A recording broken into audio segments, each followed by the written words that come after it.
hall, and he actually did the same presentation here the Thursday before we shut down for COVID. So this is his first time back to the hall with us. And he actually did a lot of online virtual programs for us during COVID. So we've got a nice history. So Christopher is an author, a retired school teacher, historian, a speaker. He's got probably close to 20 different programs that he does, all about different facets of history. His newest one is Juneteenth. Yep. Juneteenth, and then one before that was the Haunted History. Massachusetts Paranormal Past. Massachusetts Paranormal Past. So, if you're interested in the paranormal, which I think a lot of people are, but they don't like to say that they are. Anyways, if you are, we're thinking of bringing that program back, because I think we need to. Anyways, I will let Christopher start. His program will, well, you've seen it, I don't have to tell you what it's going to cover. Anyway, Christopher Daley. Thank you so much, Gene. And it's a pleasure to be back. It's like home. I've been here so much. And can we have another round of applause for Declan?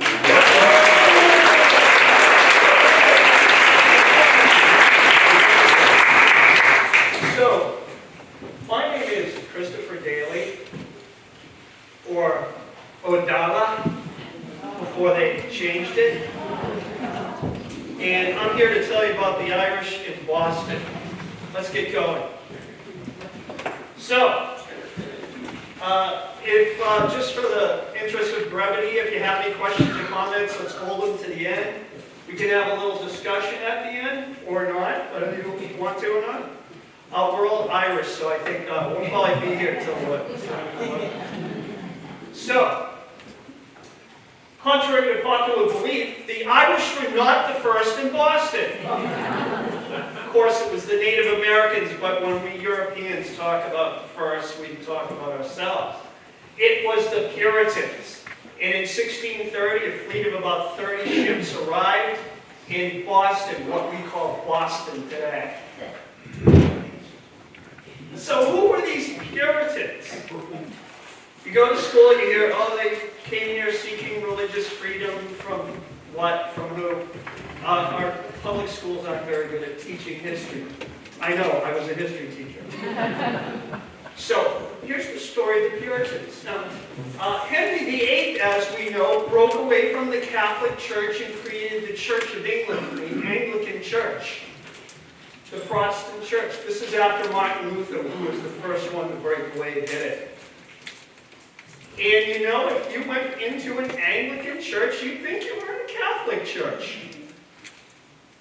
Basically, Henry VIII just became the Pope of the church. Maybe there were a few little things that were different. You could get a divorce. So, the Puritans were not Anglicans. They followed this man. This is John Calvin. And he had a different philosophy of religion. He was another reformer, Reformation, Protestant, protesting the Catholic Church. And he felt that Christians should go back to the first century Christians and get rid of all the decisions of the popes and the conclaves in Rome. And they vilified Rome. They thought of the Pope as Satan on earth, the Antichrist. And these Puritans followed Calvin. And the Puritans were in England, and they wanted to purify the Church of England of anything that smacked of popery or Rome. And they wanted to bring it down to the basics. This is probably where we get fundamentalism from. By contrast, that is a Puritan church. It's right around the corner. It's the Ship's Church in Hingham. Do you see any big crosses? Do you see stations of the cross? Any golden chalices? No. Back to basics. And you can see it in their churches. The ministers would not wear red or green, black. That's it. And they came here these Puritans, they came here and they settled on what was called Scituate, and this is where they wanted to build their city on a hill. Now they wanted to be a shining beacon of Christianity for the world to see. And they lived by biblical law. Biblical meaning Leviticus. Have you ever read Leviticus? This is how they were going to structure their society. And here it is. Scituate. And they named it Boston. It was a peninsula that stuck out into what we now know as Boston Harbor. At high tide, it was an island. And they moved in, and they moved an Anglican preacher named Laxton out. He sold it and took off. He couldn't stand the Puritans. And this is probably what that early town looked like. Now, just to give you some orientation here, if you were standing on State Street, say where the old State House is, in that area, kind of where the City Hall is off that way, and you were looking towards the Massachusetts State House, which you couldn't see now, this would be your view, because in the background, that's Beacon Hill. Yep, and that's because of now the beacon on it. Now that Beacon Hill was leveled years later. It's a beacon bump now, really. And this was their city on the hill. This is where they were going to build this showplace of Christianity. Then the Irish came. Now, the thing about the Irish is they came as so-called indentured servants. Now, when I went to public school, I was taught if you were an indentured servant, you wanted to come here. You found somebody over here that had the money to pay your passage over, and to pay them back, you had to work for them for a period of 5 to 7 years. Hopefully you'd learn a trade, and at the end of 5 to 7 years, you'd get some money and some clothes, and you'd be off. These Irish that came over were called indentured servants. But they did not come here of their own volition. They didn't come here, it wasn't their choice to come here. They were brought here, kind of like you were talking about the Australians. They were brought here, and it's because of this man. This is Oliver Cromwell. Now, the Puritans and the Anglicans went head to head. They ended up with a civil war, actually 3 different wars. And at the end of it, the Puritans won. They took over England. They executed the king, Charles. King Charles lost his head. Boom. And this man, who was the general of the Puritan army, they called it the New Model Army, took over. Now they said to him, do you want to be known as your majesty, the king? He said, no, I want to be known as the Lord Protector of the Commonwealth of England. Now, he took over, Oliver Cromwell, and as soon as he took over, he started hearing stories from Ireland. There was a rebellion going on, another rebellion. Plus, in addition to that, some of the royalists that had just been beaten had been hiding out in Ireland, hoping to bring in King Charles II to get him back on the throne. So there was a lot of stuff going on in Ireland, and he started hearing these stories of the Irish committing atrocities on the English landlords. Things like chopping them up in little pieces and playing soccer with their heads or football with their heads. None of it was true. It was like the original fake news. They were trying to fight a war of rebellion. You know, when you're an insurgent, you're a rebel, but to the other side, you're a terrorist. So he thought that he would bring Ireland to her knees, and he did that. He took his New Model Army, fresh off the battlefield with the Royalists, and pointed them towards Ireland.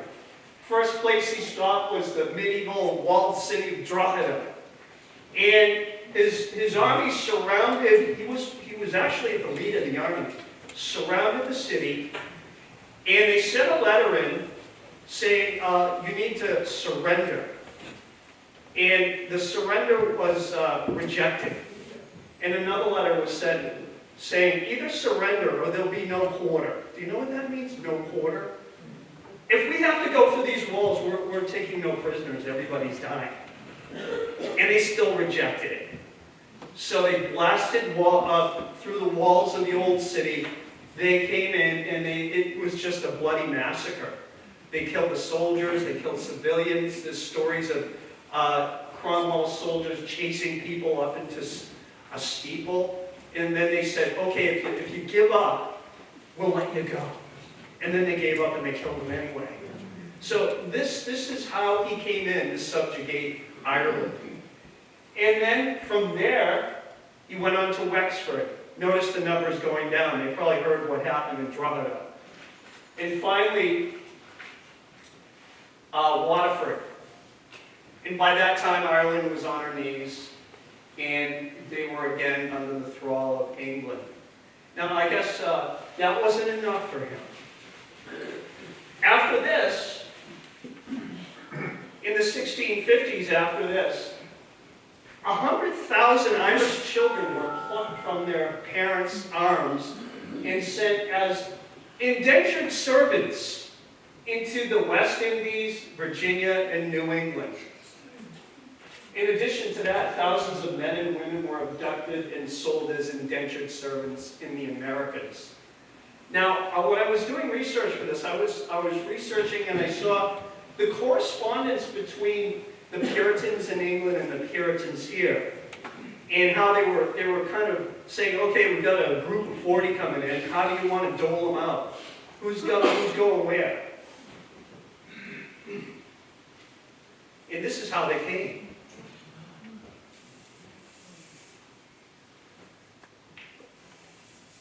And you can imagine, they'd line them up, and they'd have their names, and they'd have what families you're going to.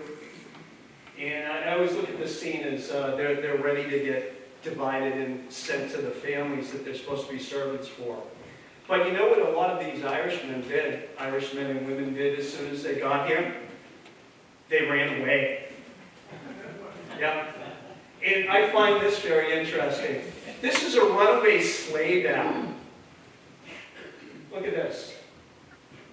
On the top, it talks about a Negro fellow running away. And on the bottom, an Irishman. In some cases, the African Americans and the Irish would help each other escape, help each other get away. But it was a lot easier for the Irishman to blend into the population for obvious reasons, as long as he didn't open his mouth and start talking Irish. And if you got captured, this is how you would be punished.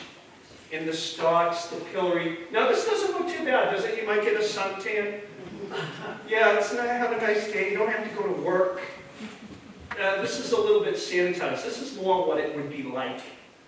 Everybody in town would come out with any piece of garbage, offal, and rotten eggs, cow dung, and spend the day mocking you and throwing it in your face. This was how they punished these people that tried to escape. And if you continued to do it, they would use something called being whipped at the cart's tail, where you'd be dragged through the city, everybody take a whack at you. So it was pretty brutal. And this is where a lot of these punishments happen. This is the old townhouse in Boston.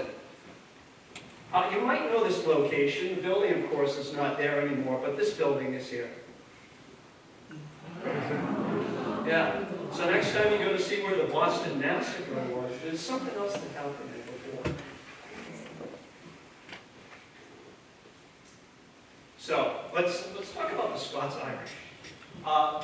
When I was growing up, my education wasn't very good in public schools. Most of my education was self-taught. I thought, what is Scots-Irish? They're just these Irish that like to drink scotch. The Scots-Irish were Scots Presbyterians. Now the Presbyterians, it's like Puritans, Scotch Puritans, Presbyterians. And the Puritans thought it would be a good idea to have them colonize Ireland. This is where we get Northern Ireland. This is where the Protestants started to colonize the northern part of Ireland. But before long, I always like to say the English got sick of the Puritans. They were no fun. And it brought back the king. Well, the king's son. And Charles II was put in charge. Now the Anglicans are back in charge in England. Over here, the Puritans were still held sway. There's that big ocean in the middle that kept England from interfering. And they passed something called the 1704 sacramental test, which basically said, unless you're an Anglican minister or Anglican church, you can't have your services here. So all these Presbyterian Scots-Irish that had colonized Northern Ireland, now they couldn't practice their religion, so they decided to come to America. And a lot of them, I read the correspondence, they corresponded with this man. This is Cotton Mather. Sound familiar from the Salem witch trials?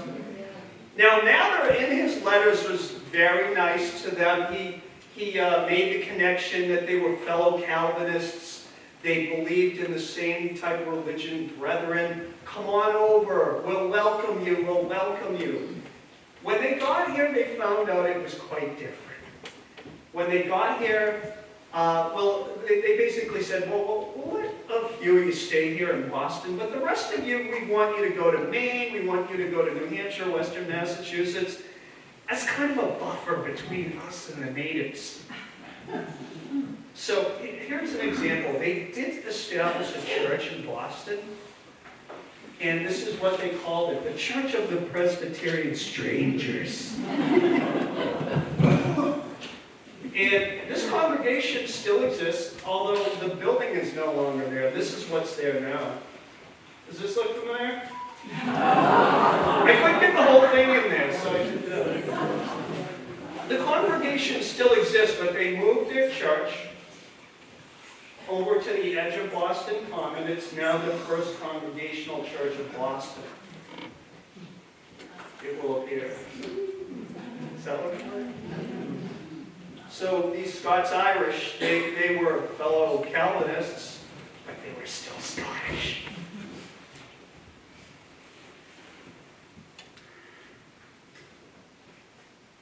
So the struggle begins. We've got a small amount of Irish within this strict Puritan framework. They were tolerated at best. And then we see things like this start to appear. This is the Irish Catholic, or the anti-Catholic law of 1647.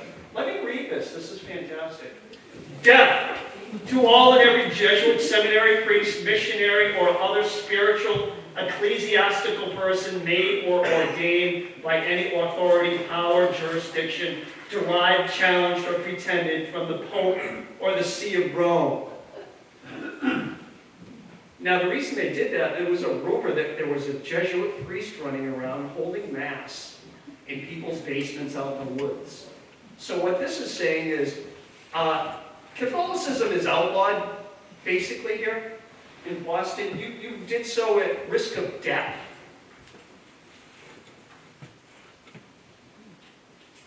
Here's another incident that happened. This happened in 1688. And this involves a woman who is, her name was Goody Glover, Goodwife Glover. And she was one of these indentured servants. First she was sent to the Barbados and then found her way up here. It's said that her husband lost his life because he refused to give up his religion. And she ended up here as a servant to John Goodwin and his daughters. Now her daughters worked for him as well. And an incident happened where her daughters were accused of stealing laundry. And a big fight broke out at Goodwin's. And pretty soon, Goody Glover was on the scene. And I guess she had a very acerbic tongue. And she just stuck it to those two girls, started yelling at them, haranguing them. And something interesting happened. They fell on the floor and they started having fits, saying that Goody Glover was attacking them spiritually. Does this sound familiar? This is the template for Salem. this is how you send somebody to get hanged. So Goody Glover was hauled in because supposedly she was putting a hex on him before the magistrates of Boston. And they used this book. This is the handbook on how to identify witches. Step number 1, ask the accused witch, which they did, if she could recite the Lord's Prayer. Now, if she can't do it, that means she's in league with the devil. Goody Glover got up and they told her to recite the Lord's Prayer. And she did. In Latin. In Latin. Oh, no. They knew exactly what they were doing. She was accused of being a witch, and she was hanged as being a witch. She also had quite a tongue. I guess she gave it back to the magistrates. So basically she was hanged because she was Irish. She talked back to the big men, and she couldn't say the Lord's Prayer in English. So they call her the first Irish martyr of Boston. And what do you know, I was in the North End one time, and there was this restaurant called Goody Glover's, an Irish restaurant in the North End, the Italian section. Yeah, it's no longer there, by the way. And they had, traditional Irish fare there, but they have this plaque outside, and also they used to have this little drawing of what she might have looked like. We don't know what she looked like, but she looks like this nice old lady, where if you read about her, she was kind of tough. She was really tough. So let's go back to England. Now, in England, Great Britain, they have a little holiday a lot like ours, 4th of July. They have fireworks. It happened on November 5th, 1605, and they celebrate the gunpowder plot. See, these Catholics got together and they swirled some gunpowder into the basement of Parliament, and they were going to blow it sky high. And now you're probably thinking, why would they celebrate this? Well, the conspirators got caught, and this is also known as Guy Fawkes Day, because Guy Fawkes was one of the conspirators, and he was caught guarding the powder on November 5th, 1605. Now, Guy Fawkes was brought in, he was arrested, and he was brought here. Anybody know what that is? London Tower, and you know what happens there. He was probably tortured, most likely, and he gave up all the names of all of his Confederates, this Catholic conspiracy. And they were tried for treason, convicted, and sentenced to death. Now, back then you did not want to be sentenced to death for treason. It was the worst possible thing you could ever do. And they were hanged, drawn, it should be drawn, hanged, and quartered. Drawn to the gallows, put up on the gallows, and then you had a rope attached to your neck, and they'd hang you within an inch of your life, cut you down, put you on a table, open you up, and pull your intestines out. And a lot of people were still conscious during this. And then you'd be quartered. Your head would be placed on London Bridge as a warning to other people who would like to commit treason. Now, I'm not doing this to be gratuitous. There's a connection to Boston. Now, in Boston, this holiday that they were celebrating over in England became known as Pope's Day. And they had an interesting way of celebrating it. Each neighborhood would put up an effigy of the Pope and cart it around the city, and the other neighborhoods would try to whack the heck out of it. And the neighborhood that had the Pope effigy that was still intact won the day. There's lots of drinking and carousing going around. This is how they celebrated it. Now, this went on up until the Revolutionary War. And the man that put an end to this was this man. Yes, that's George Washington. Now, shortly after Washington liberated Boston, with Henry Knox, who was a Scots-Irish, bringing those cannon down from Ticonderoga, he witnessed this. And he was utterly and totally appalled. He said, this is what we're fighting against, this religious intolerance. And he put an end to it. He said, no, no more. And that's why we don't have Pope's Day.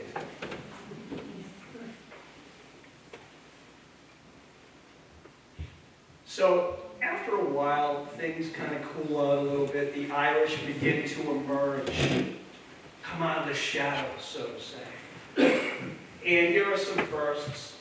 The first Mass was held November 2nd, 1788, right here at the corner of School and Washington Street. This is where the Irish Famine Memorial is. There had been an old Huguenot church there, and the Irish Catholics, also some French, took it over and had the first Mass. 1788, the first time they could come out and open and have a Mass. It was the actual first Catholic Mass in New England. Here's another one. The first cathedral was 1803, and that was over on Franklin Street. There is a marker where the first cathedral was. It is at this location. This was at, I think this was at one point the dormitories for St. John's Seminary. Today it's a Mexican restaurant. First burial ground, 1818. And that's St. Augustine's over in South Boston. 1818. I said to myself, where did they bury their dead? They didn't have consecrated ground. And I read the records that the Catholics, the Irish Catholics in Boston petitioned the city over and over and over and over to get a burial ground. And it was disallowed. Finally, they said, put it out in South Boston, which was like the Netherlands. It was like out in the countryside where we can't see it. And this is where they had this. Now, I think in my mind, this is what I thought probably happened. This is my theory. They have found Irish Catholic burials from the artifacts on the bodies. I figure they just probably buried them. Priest came over with some holy water, and that was it. That's consecrated ground. So it wasn't until 1818 till they got their own burial ground. First Irish Catholic newspaper, the Pilot, still exists today. It's more just a Catholic newspaper now. So, now, if you went on the street today and you asked somebody, oh, so when did the Irish first come over? They'd probably give you some disjointed answer about it had something to do with potatoes. Yeah, that's right. Yeah, a potato thing. It actually began a little bit earlier, and it began as a trickle in the 1820s. And it's because of these. This is an amalgam of all the penal laws that the Irish had to put up with that the English put on them. Irish Catholic was forbidden from exercising his religion.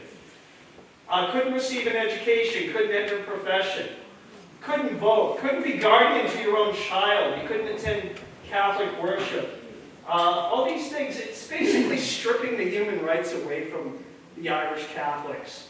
So this is a good reason to leave.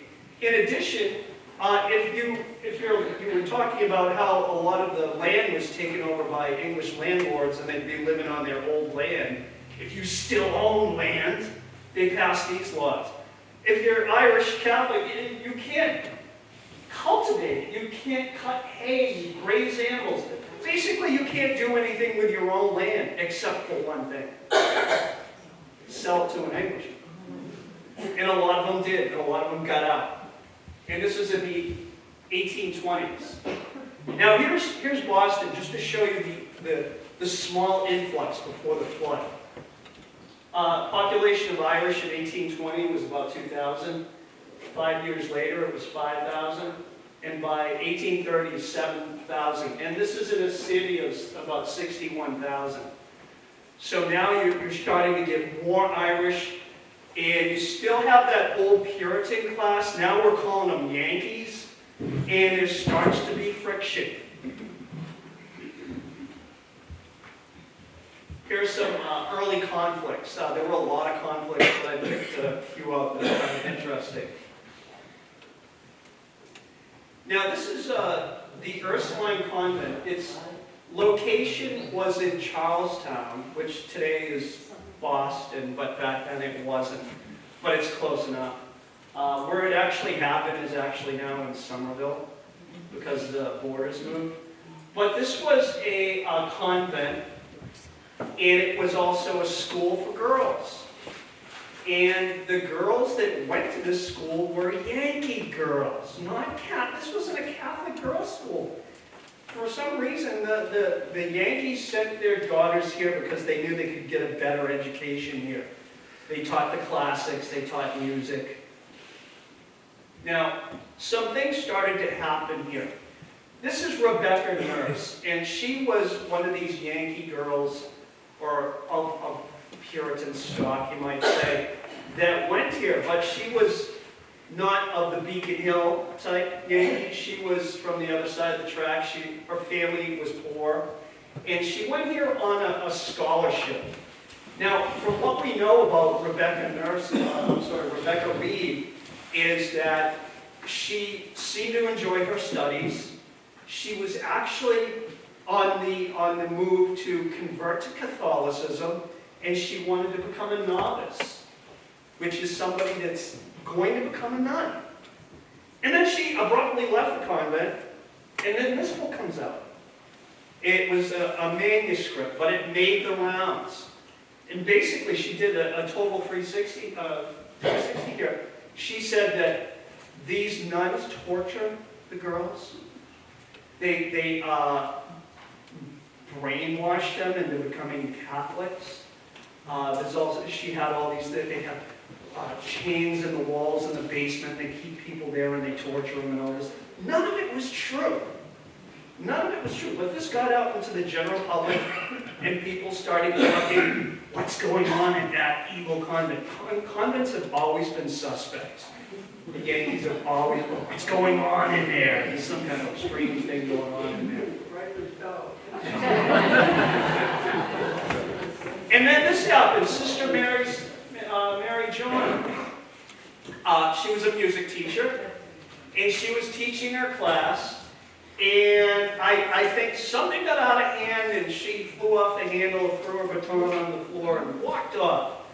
Ended up in the parlor of a Yankee family in Charlestown, and was just saying how horrible the kids were. And I can identify with that. I was an 8th grade teacher for years. I walked out. But she calmed down. The Mother Superior came, sat down with her. They had a nice chat. She just said, okay, I'm sorry. Let's go back to the school. Now, the story that got out was that she was dragged back kicking and screaming. And they had her tied up down in the basement of the convent someplace. So this is out in the public domain. People are making rumors and all sorts of things about what's going on in that convent. So the selectmen decided to investigate. And they went up there and they knocked on that door. And the Mother Superior, Mary St. George, came out. She stuck her head out this window here. Whoop, let me go back. Sorry. And they said, we demand to inspect this convent. And in so many words, she told them where to go. So they huffed back and they went and talked to the bishop. And he was a politician, of course, and he went back to her and he said, let him in. There's nothing, we don't need to hide anything. Just let them in, let them look around. They came around, they were looking into the nuns' cells and everything. They couldn't find the chains, the loopholes in the wall. They talked to the students, and the students loved their teachers.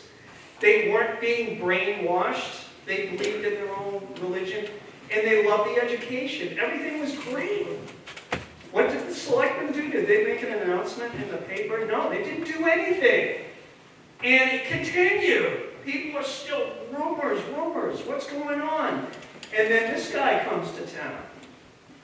Reverend Lyman Beecher, one of the most anti-Catholic Protestant ministers of the time. That book is basically a plea to the West to deport all the Irish Catholic. And he gave 3 fiery sermons. The last sermon he gave, he advocated burning down the cathedral in Boston. So this is stirring in the pot. And what happens one day, there was a group that started. It started with a group of workers. And they started milling around, talking about what's going on in there. Then they started chanting, "Let her out, let her out." And before you knew it, the crowd grew and it grew and it grew. Next thing you knew, they were up at the door. And they bashed through that door. The nuns and the students went out the back door. And it was just a free-for-all. And they started looting the convent, going into the nuns' cells, stealing, going into the chapel and stealing the host right out of the chapel, looking for anything that was of value. There's stories of pianos going out the window and everything. And then somebody lit a match. Boom. The whole thing went up on fire. The firemen got there and just watched it burn. Now the next morning, the people in Boston awoke looking across the Charles River to seeing this hulk of a convent that used to be there, smoking, smoldering convent. I'll give them credit, the mayor and the governor got together, and they had heard that this mob was probably going to make an attempt at the cathedral, and they placed the militia at the cathedral to keep them from doing this. And the mob did form again a few nights later, and they headed right for the cathedral. They turned the corner, and there's bayonets. This time, they weren't so courageous. So they turned around and decided to go back to the convent and pick over what was left. And it said that they got there, and they discovered out back where the nuns that had passed away were buried. They started uncovering the crypts. And at one point, it said that they even stole the fillings out of some of those nuns' teeth.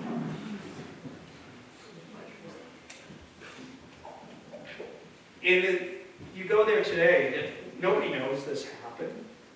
There was a book written about it a few years ago. There's a memorial, but it's not anywhere near where it happened. It's about a mile away, near the Somerville Library. If you go up here, this is where it happened. This is the hill. It's no longer as big as it is. This is Mount St. Benedict. And I walk through here and I look in the windows of these houses and I think, how many people actually know what happened here all those years later? Probably nobody. This is all that you can tell it was Mount St. Benedict Street. It's like fragments from the past. And then there was the Broad Street riot. Now, Broad Street today is the financial district of Boston, all the high-rises and everything. This was one of the first Irish ghettos. It was all wooden buildings, tenement buildings. Some of these buildings, if you look very close at the brickwork, you can tell the buildings that were there in the 1830s. This one was there. It's a Flemish-type brick job. But most of it, it's all high-rises now. But in your mind, if you can imagine these wooden tenement buildings. So what happened here was, the story goes that there was a group of Irish Catholics coming back from a wake. You know what they probably were doing. And they crossed paths with a fire company, a Yankee fire company. Somebody said something to somebody, and a brawl broke out in the middle of the street. And it just spread, and it became a riot. And before you knew it, there were thousands of people in the streets in Broadway. People were going into the buildings, looting the buildings. Some of the buildings were set on fire. Here's a painting a friend of mine did just to give you an idea of what was going on. And it went on for 3 days. And nobody got killed, oddly enough. Now, they rounded up a bunch of Yankees, they rounded up a bunch of Irish, and the only people that went to jail were Irish. So this is the city that these people moved to. And then it happened. A lot of people say the Great Potato Famine. It wasn't a famine. I had an Irishman tell me that. He said, oh, it wasn't a famine. It was, listen to this, 1 million people died in this famine. They were growing all sorts of crops. There were grains, vegetables. Here's a list: peas, beans, onions, rabbit, salmon, oysters, honey, animal skins. All these things were being produced in Ireland. But thousands of people starved to death. And they call it the potato famine. And I'll tell you why the people starved. I could never understand this. Why did they just eat potatoes when I was growing up? Why did they have spaghetti? Seriously, as a kid, what you don't understand is they were tenant farmers. They lived on these big, vast estates that were formerly owned by their ancestors, and they were relegated to being tenant farmers. They could not eat what they were growing. They had these little enclosures. You know what's perfect for the little enclosure is the potato, because it grows to such an extent you can plant a little crop right in there and you can live off it for years, a year, one crop. And I've seen some of the recipes. They were very, very inventive what they could do with the potato. The potato had a fungus that killed the potato. It started in 1845, and didn't really come back. And the people began to starve because that's their main form of sustenance, even though they're growing and exporting all this food out of Ireland. So it wasn't a famine, it was man-made, and everybody knew about it. Now, in the beginning, the British government was sympathetic under Sir Robert Peel. They started workhouses, they had things like they'd have building projects just so you could get some money and buy some food. And they had soup kitchens. And then there was a change in government where you got a more conservative government under Lord John Russell. And they had the attitude of laissez-faire, let it be, government. The forces of the economy will fix itself. Just let it be. And on top of that, they blamed the Irish for the problem too. So they took away all the soup kitchens, all the things that were marginally keeping people alive. Now they're just plain starving to death. And then the poor laws were enacted. And this put the onus not on the British government, but on the absentee landlords. You're supposed to take care of your own people. You feed them. And this is how they handled it. If you're too weak to work on my farm, I'm going to evict you from your little cottage. And so now you're too weak to work. You're out in the wilderness trying to find food. And these are lithographs, pictures that were in the newspapers. The British knew what was going on. We knew over here it was going on. And you have to give the Yankees over here a little credit. There was a ship called the Jamestown that they packed with food and sent it to Ireland up on Beacon Hill. I think a book was just written about it. What? Yes. Look at these images. A picture's worth 1,000 words. And what do they do? They're rubbing around looking for any kind of food. I came across a source where there was an American touring Ireland at this time, and he had a host who was taking him around on a wagon. And there were dead bodies on the side of the road. And he noticed these dead bodies, it was green around their mouths. And he said to his host, he said, why are their mouths green? And he said, oh, they've been eating the grass. You can't survive on grass. So it's just littered with dead bodies. Look at this. This is shocking. is that woman alive? Is that baby suckling on a dead woman? Look at Dad's out there scraping the bark off the tree. We're going to have bark souffle today. And Sonny's eating his shoe. This is how desperate it was.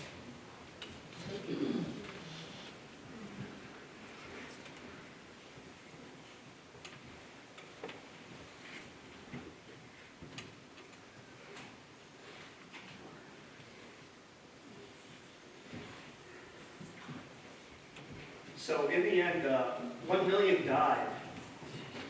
Nearly 2 million people immigrated to Ireland and America.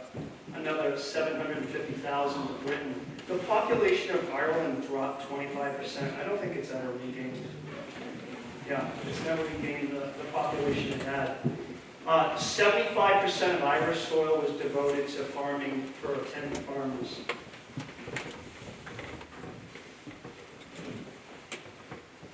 And this was the scene. People taking the dead bodies out. So, what are we going to do? We've got to get people out of here. Sometimes it was the landlord, sometimes it was the family to scrape up enough money to get out. And that's what they started to do. They started to not just migrate here, but all over the world, really. South America, America. Now, this is pretty shocking. This statuary is in Dublin. And this is what they looked like when they got on their ships to come. Disease, dysentery, typhoid.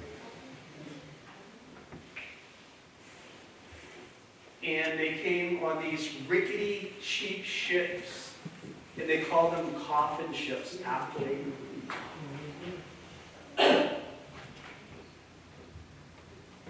Imagine that, spending a couple months, and they weren't steamships either. That was too expensive to take a steamship. They were sails. And it could take you up to 2 months to get over here. And imagine the stench in that hole. People being sick. And I look at this, and it reminds me of when I taught the history of slavery in the Middle Passage. You've seen those pictures of the tight pack, where they were much more brutal than this, of course, but it just kind of echoes that. And in the same way, on those ships that came over from Africa with the Middle Passage, you had people, like you were saying, if they died on the way over, a lot of them did. And every morning they'd take the dead bodies out and throw them out. Like, can you imagine the joy when they first sighted land? Maybe it was New York, maybe it was Boston, maybe it was Philadelphia, or St. John's. My family landed in St. John's, New Brunswick. And some people had family that were here waiting for them. Most people did not. And they ended up in places like the 5 Points in New York City, which was the worst slum on the planet. Charles Dickens toured it. They would go slumming. This is where the term slumming comes from. And he said Charles Dickens took a tour of the slum, and he said it was worse than Calcutta. The teeming. And 1 year in Boston, this is just to give you an idea. You think we've got problems now? 1 year in Boston alone, 80,000 Irish immigrants came into Boston alone. It was a flood. And I love this. This is the statue that's in Boston. It shows how they arrived. And from what I've read, the artist's conception, he's got these two statues juxtaposed. This is that same family a few years later. When I first saw it, I had my own take on it. I thought, here's the modern American family looking back at where they came from. That's how I like to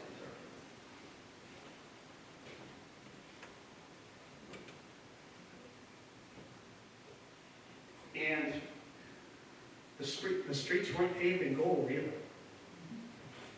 The housing.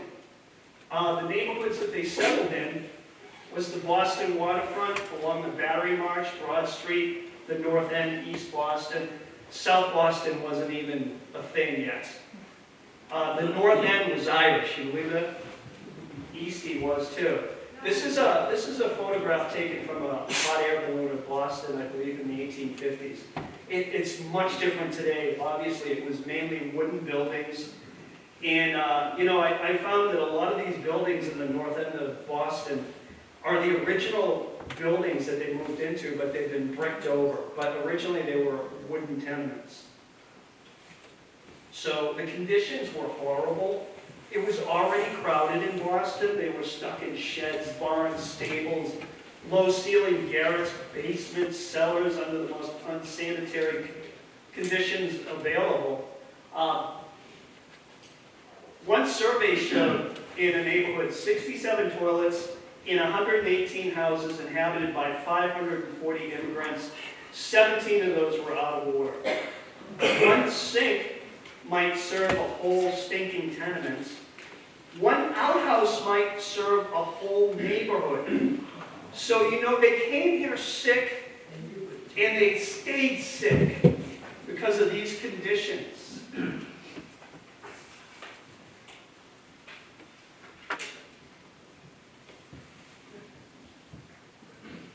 And I took this when I was having a nice Italian dinner in the North End. And my wife says, "You always do this." Like, I'll look at this alleyway, and I'll say, "You know what that was?" It was probably this. This is what it looked like. Obviously, these are taken much later, but it's still the same group of people. And these apartments that are going for what, $3,000, $4,000, and were a few families in these apartments back then. This could be Hanover Street. And I wander the streets, and you imagine this is what it looked like.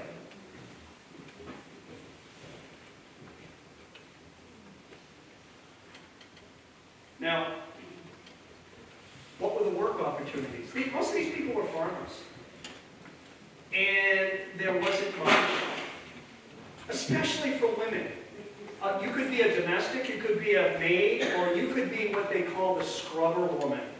This woman here is cleaning the floors of the Yankees on Beacon Hill, down on her knees scrubbing all day.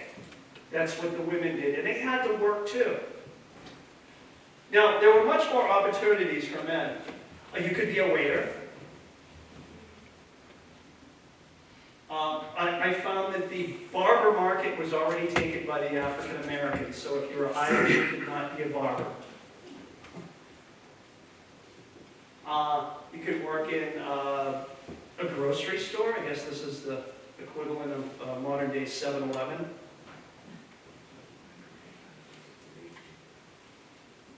Or if the sign didn't say "No Irish need apply," and they had those signs, you could work in a sweatshop. 6 days a week, 12 hours a day, in horrible summer conditions, hot heat, and in the winter you froze. And you sat at that machine all day. You didn't leave that machine. You ate at that machine. If you smoked at that machine because it was piecework. The more you cranked out, the more you made. And that was the condition. But it was better than starving.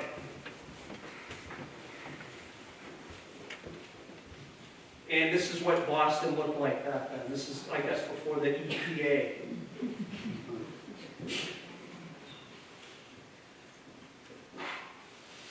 You could also be a stevedore or a longshoreman. And it's not like today where they have these big cranes and they put the containers on the ship. Everything went on the back of a man in casks up those gangplanks. And here's the waterfront as it was then. Here it is today.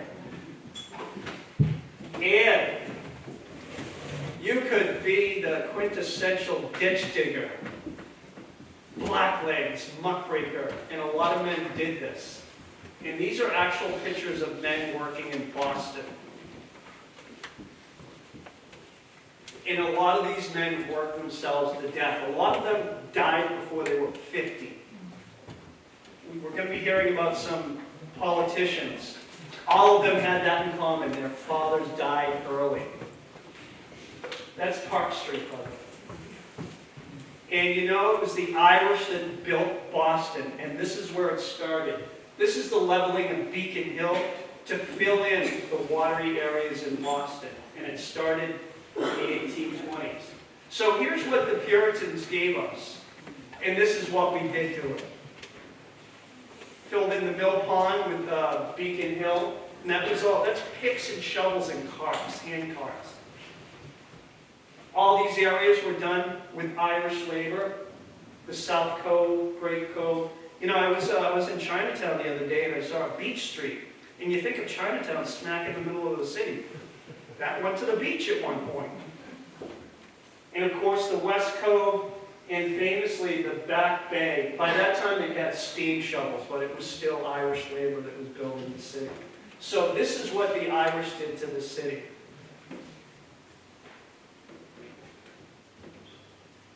Now, there was a backlash. Can you imagine all these people flooding in? And it took the form of the Know Nothing Party. Now, it started out as a secret society, the Know Nothings, and they'd have these meetings, and they were instructed that if anybody asked you what went on in the meeting, you would say, "I know nothing." Sergeant Schultz, really. "I know nothing." We don't know what they talked about, actually, because they never kept minutes or anything. But eventually they morphed into a political party called the Native American Party. And by 1854, they had swept the elections in Massachusetts. They nationally became known as the American Party, as I said. Here's one of their broadsides. Now, they're in favor of protection of American mechanics, that's factory workers, against foreign pauper labor. They want to free our school system. So they were against Irish Catholics, they were against any immigrants. They wanted to take foreign languages out of the schools. You know, the funny thing about this party is they were abolitionists. They were against slavery. And they didn't last long. When they finally crumbled, the abolitionist wing of the party eventually became known as the Republican Party, the party of Lincoln, abolitionists, oddly enough. Now, in 1854, this party swept every state constitutional office, including governor in Massachusetts. Listen to this. They won all 40 state Senate races, carried every U.S. constitutional district. Out of 381 seats up for grabs, they got 379. We've never seen that before. And we got our first know-nothing governor. I'd like to say he wasn't the only one. We've had several other. And he ran on a platform of the Irish Catholic influx is our biggest problem, and we've got to do something with it. Now, they passed legislation. This is what they wanted to do. They passed legislation that said only the reading of the King James Bible would be permitted in schools. They banned the teaching of all foreign languages. They disbanded the Irish militia units. And they wanted to put an amendment on the Massachusetts Constitution that would forbid Roman Catholics from holding office in Massachusetts. It failed by one vote. And under the Pauper Remover Act, they sent 1,300 Irish paupers were collected in the asylums and shipped back to Ireland. And also they have this. This is the Joint Legislative Committee on the Inspection of Nunneries and Convents. This was a comic in the paper. Look, they found something. Do you know what that is? That could be an incendiary device. It was known as the thunder jug. A chamber pot, yeah.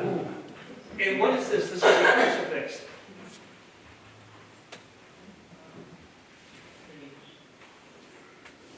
I'm going to show you a number of, I guess we'd call them comics today. You've heard of Nast. Yeah, Thomas Nast. He's responsible for some of these. Here we have the poorhouse from Galway. Send it back. This is my favorite one. Those are not alligators or crocodiles, those are bishops in mitre hats. Threatening the Native Americans. And, ooh, what's that in the background? It's the Vatican. These were in our newspapers. I like this one. That's what they call between Irishmen. Most often, they were depicted as this. Ape-like, ne'er-do-well, drunks. They didn't work, which is the exact opposite. Living in a shanty, you've heard of the shanty Irish, right? What's the other one, Lace Kurt? Drunks. And oh, you don't want them to be involved in politics because you know who's controlling them, right? I think they were saying that up until about 1960. Right? And there was another group that they didn't like so much either, as you can see here. The Chinese were going through a lot too at that time. And who would you like to be your nurse? Florence Nightingale or Bridget McBroza?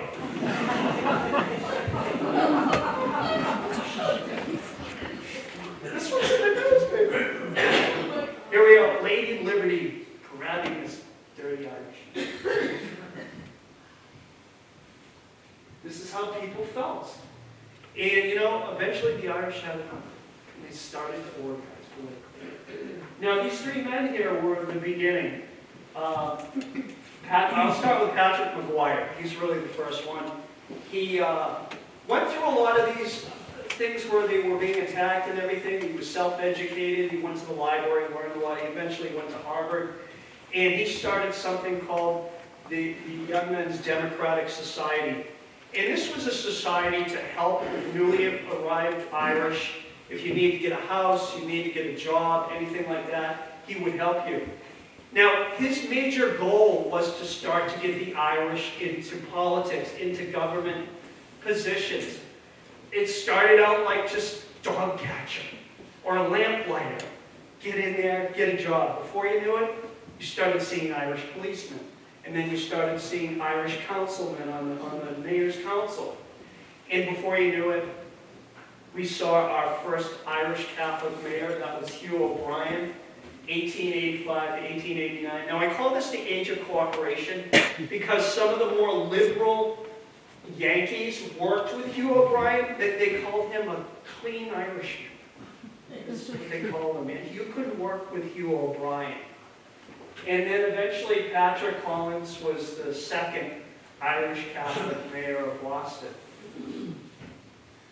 Now, this is the beginning of the ward system. Here's probably the quintessential ward boss in Boston, Martin LeMancy, and he was over in the West End. And he had his own clubhouse. It was called the Hendricks Club. And if you needed a job, you needed food, you needed housing, anything you needed, you went to LeMancy and you went to his men and they'd get it for you.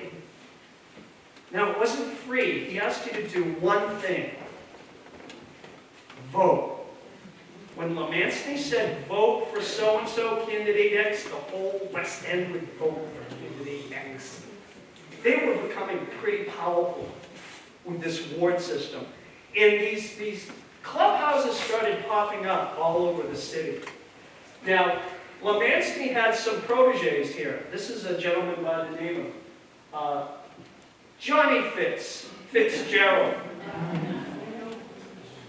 And here's another guy, P.J. Kennedy. Johnny Fitz was from the North End. P.J. Kennedy was from East Boston. And then a little bit later, this guy, James Michael Curley. They kind of studied at the knee of LeMancy. Now, here's Johnny Fitz, and he started out, he was one of these guys. He was going to go to medical school. Then his father died, and he had to take care of his whole family. But he had the time to get involved in politics, and before you knew it, he was assistant to the ward boss, and then he became the ward boss of the North End. And this is where he lived. This is 4 Garden Court, right off of North Square. Now, you know where this is going. When we think of the Kennedys, we think of Hyannis and Palm Beach, right? This is where the Kennedys started, the Fitzgerald. Rose Kennedy was born here. Now, Honey Fitz became the ward boss, and here's a little story. He and some of his men were on the corner, they were talking, and there was a reporter who was kind of listening in, trying to hear what they were saying, and he kept hearing, "Oh, Johnny Fitz," but he heard it as Honey Fitz. So he reported it in the paper the next day as Honey Fitz, and the name stuck. He became known as Honey Fitz for all of his time there. And this is the door of 4 Garden Court. I don't think they've painted it since Honey Fitz. And then you have P.J. Kennedy, Patrick Kennedy. And the Kennedys and the Fitzgeralds merged. You know the whole story here. Here they are at Old Orchard Beach in Maine. Here's young Joe Kennedy. Here's Rose Kennedy. And the rest is history, right? Oh, here's P.J. Kennedy as an older man with his grandson. You might recognize him. Now, Curley was another story. Oh, by the way, P.J. Kennedy had saloons, and that's where he held court, and that's where he helped people, and he was a state representative, very politically powerful. James Michael Curley was different. His father was one of those ditch diggers, you know, and he was big, and on the job one day, some of the men were kind of egging him on, said, "Hey, I bet you can't pick up that giant boulder there." And he went over and picked it up, and he had a brain aneurysm and died right there on the street. James Michael Curley was in 8th grade. It was his mother, he, and his brother. And they lived over here. This is where Boston University Hospital is today. And let me see, I think I can find... That tenement is right next to the tenement that he lived in. So he probably lived in a tenement building. His father's dead now. He had to go work and do various jobs. But the thing is, he dropped out of school in 8th grade, like probably one of the most educated people you'd ever hear of. He memorized Shakespeare. He could quote it verbatim. He had a great speaking voice. And while he was a drug court assistant, one of the customers said, "Oh, James Michael, you've got the gift of gab. You should be a politician." And he thought, "Yeah, maybe I should." And he eventually became a city councilman, and he had his own political club here, which was called the Tammany Club, of all things. And it was over on Hampton Street, and it was just like Lemancini. Now, Curley was a master at this. You need a job, you need food, you need housing, anything. Go to Curley, he could get it for you. Now this is what this area looks like today. But he ran into a little problem. He was a city councilman, and he would do people favors. So one of his constituents came up to him one day, and he said, "Oh, James Michael, I failed the postal exam." He said, "Oh, what happened?" "Oh, I couldn't spell Constantinople."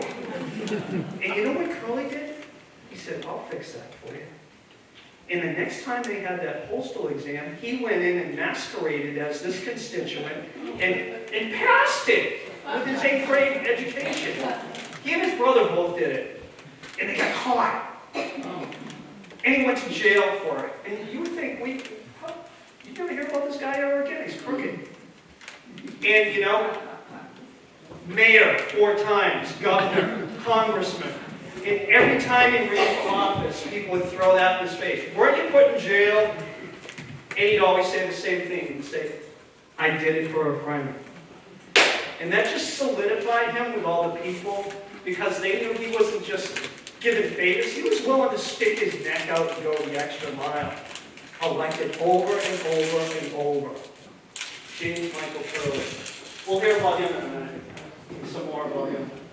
So, Patrick Collins dies in office.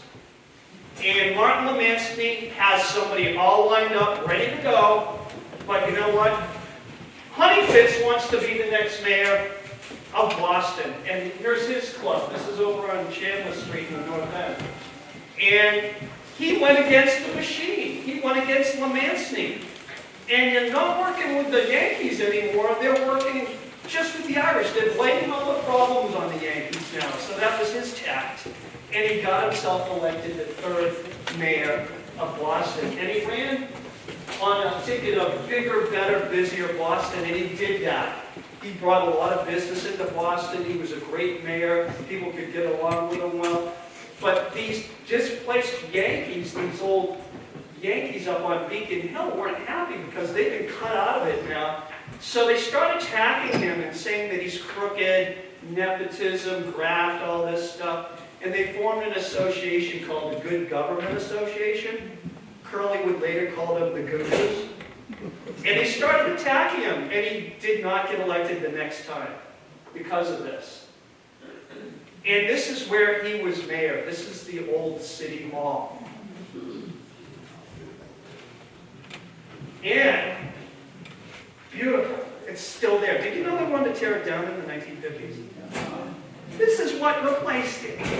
Wow. This is called brutalist architecture. Aptly named. I guess they have a lot of these buildings over in Russia. Oh, tear that down. Anyway, sorry. So Fitz, he didn't get elected the next time, but he got elected after that term. And he loved being mayor. He loved the people. Whenever he saw the people of Boston, he called them my dearos. My dearos! He loved people. The people in the North End, Boston. You can just see it. Look at it. He's out there throwing out the first pitch, everything. And I really think that JFK got his sense of humor from Fitz. There he is. Now, here's a story I came across years later after he was long out of mayor. He was down in Florida at the Kennedy compound in Florida. And I think it was Ted Kennedy wrote that he said that Fitz would go and just plink himself down in a hotel. And he'd just wait. And when somebody would come to the counter, ding, and they'd say, "Where are you from?" "Boston." He'd jump out of the seat and go, "My dearos!" And he'd get a free lunch and probably give them the tour. That was Fitz. And this is where he is now. I think it's Rosendale.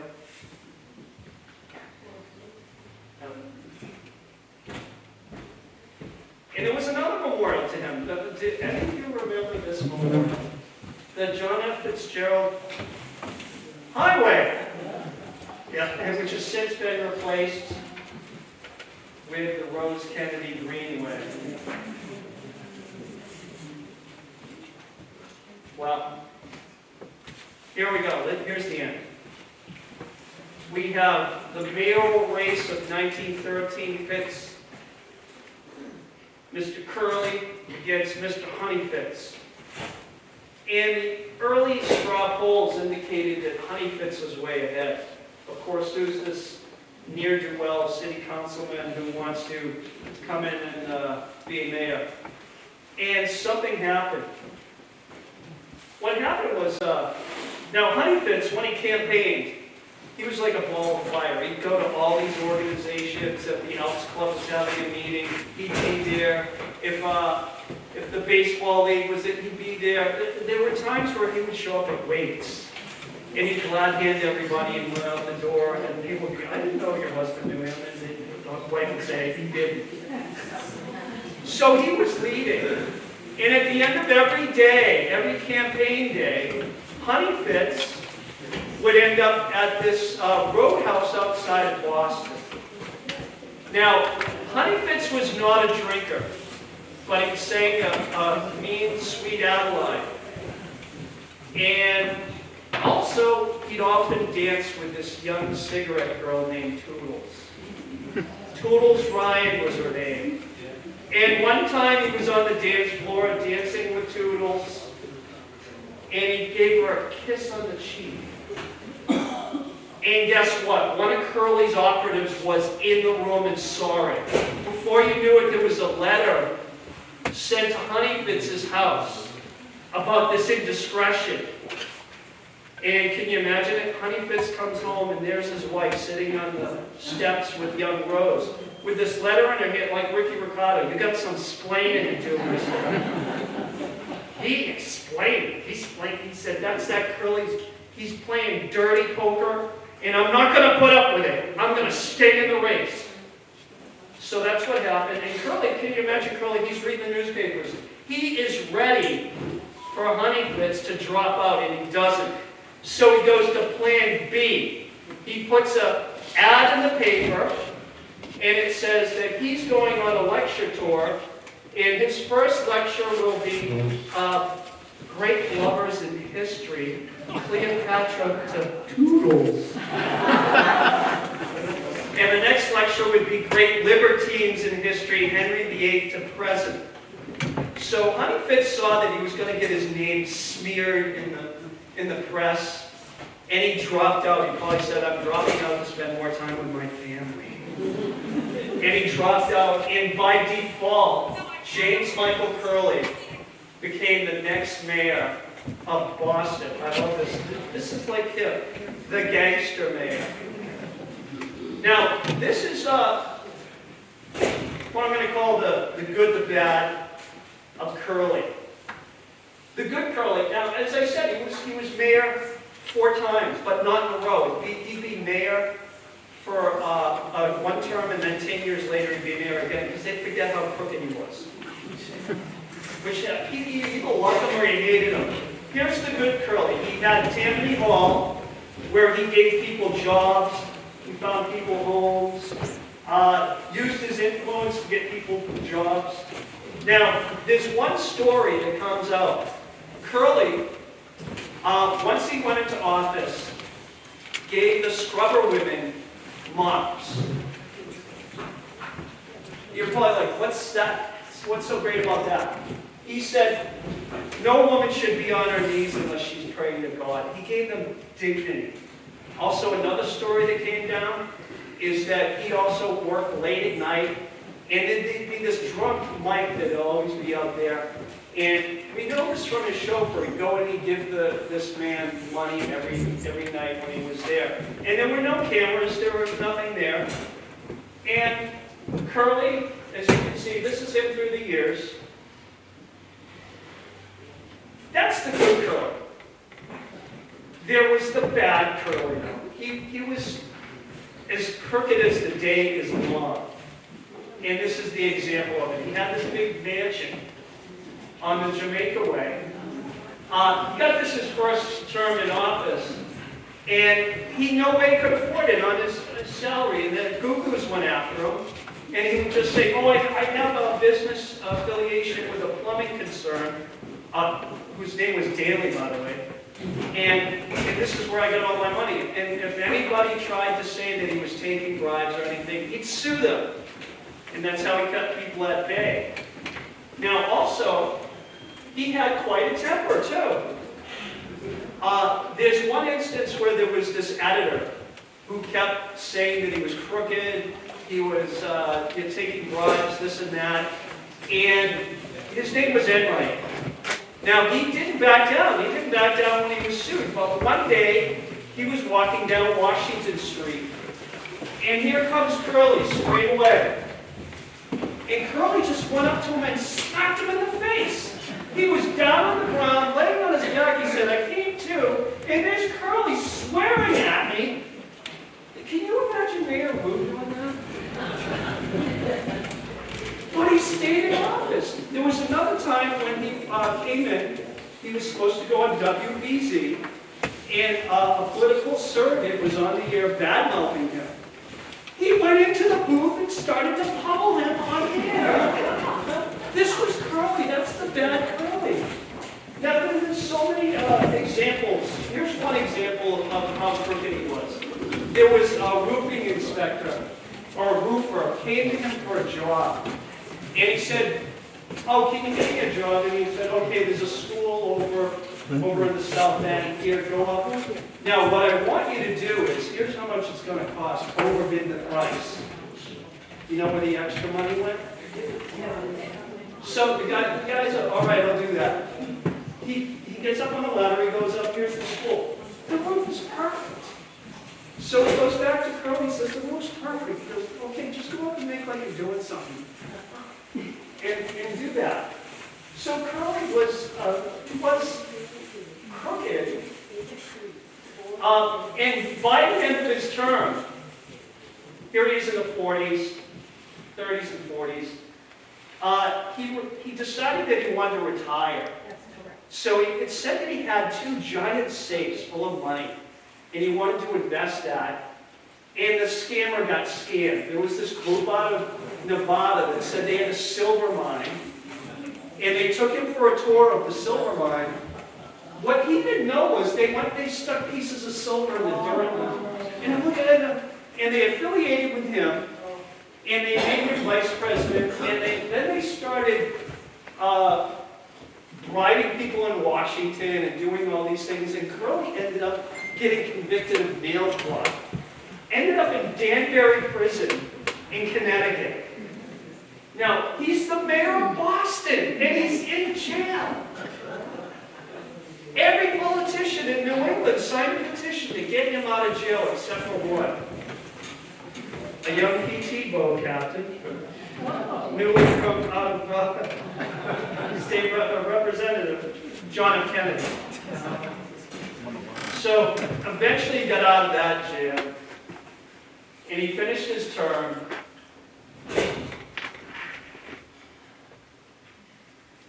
Here he is in World War II.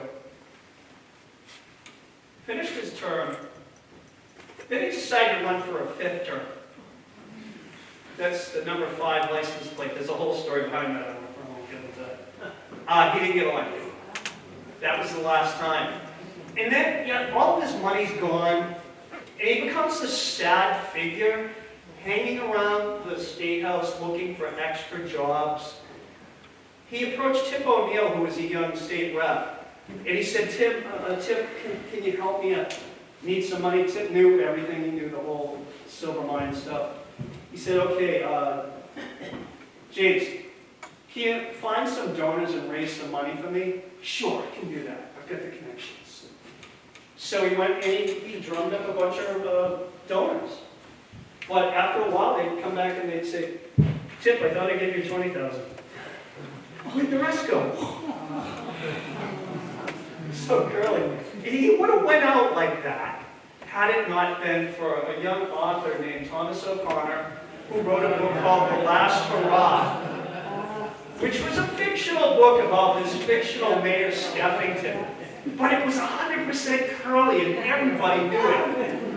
Now, O'Connor was afraid that he was going to run into Curley and get pummeled like Enright, the guy on WBZ. And one day, he was getting out of a car in front of the State House, and here comes Curley. And he grabs his hand and he says, I love the book, especially the part where I die. So Curley started lecturing as Mayor Skeffington, going around referring to himself as Mayor Skeffington. And then it went even bigger. It became a movie starring another Irishman, Spencer Tracy. So, Curley, he died, I think he died in 1954. And if you look at his gravestone, I'm sorry, 58, it's like a resume. But the title I think he valued the most is the one on the bottom, the Mayor of the Lord. And he, since he had been governor of Massachusetts, they laid him in state in the rotunda of the State House. And I'm told the the lines went up and down Beacon Street just to see James Michael Curley. Now, we have a statuary of him here. I used to take my students here, and they'd pat his belly and sit in his lap and everything, and I'd say, "You know who that is?" And they'd say, "No." And I'd say, "Well, look at that thing that's attached to your hand, and look him up. That's James Michael Curley." So I'd like to end by saying, these people, the Irish, they came to our shores as servants, as prisoners, as half-dead, starving refugees. They endured ethnic and religious persecution and bigotry. They endured squalid, wretched poverty. They endured backbreaking, menial labor. But in the end, they overcame, they surmounted, and they prevailed. And thank you for staying with me tonight.